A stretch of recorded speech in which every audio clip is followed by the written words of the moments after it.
आइए इंसान बने। किसी गांव में एक सूरज नाम का व्यक्ति रहता था।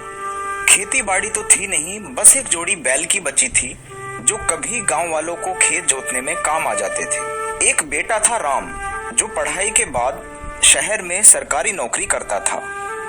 उसने कई बार अपने माता पिता से शहर चलने को कहा, लेकिन अपने पूर्वजों का घर और बैलों की वजह से वे लोग शहर नहीं जाना चाहते थे। उन्हें क्या पता था कि समय के साथ सब कुछ बदल जाएगा।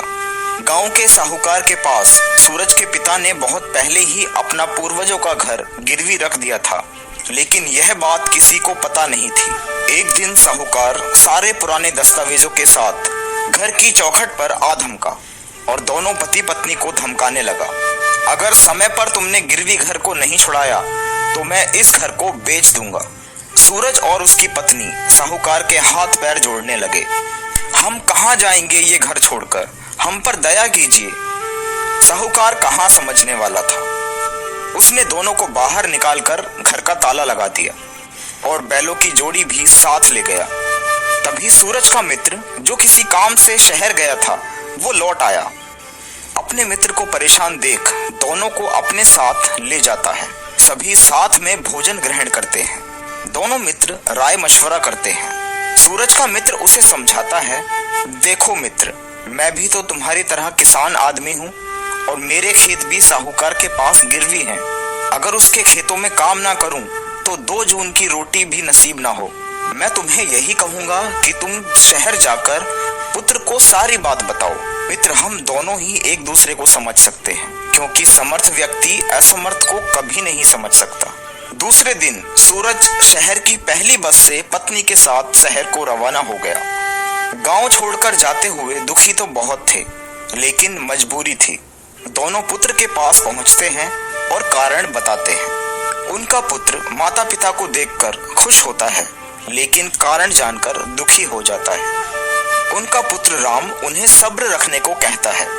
सूरज और उसकी पत्नी पुत्र से मिलने की खुशी में सब भूल जाते हैं।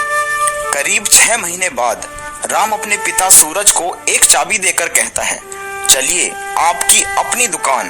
दोनों जाते हैं और दुकान का ताला खोलते हैं। सूरज बहुत खुश हो जाता है, क्योंकि यह एक खिलौनों की दुकान थी। अब सूरज प्रतिदिन दुकान आता और घर जाता। इस प्रकार 5 साल बीत गए। एक दिन दुकान खोल ही रहा था कि एक बच्चे ने उससे पपी का खिलौना मांगा। बच्चे ने कहा, पैसे बाद में दे दूंगा। तभी बच्चे ने एक कुत्ते का पपी देखा जो दुकान के कोने में बैठा था। बच्चे ने कहा, ये पपी दे दो। सूरज ने कहा, ये क्यों लोगे, इसका तो एक पैर टूटा है। इस पर बच्चे ने भी अपना पैर दिखाया। एक पैर में रॉड लगी हुई थी और बड़े प्यार से बोला, तभी तो हम एक दूसरे को समझ पाएंगे। सूरज को अपने मित्र की याद आई। वो गांव के लिए निकल पड़ा। उसने कमाए हुए पैसों से अपना घर छुड़ाया। मित्र से मिलने गया तो वही बच्चा पपी से खेल रहा था जो मित्र का पोता था।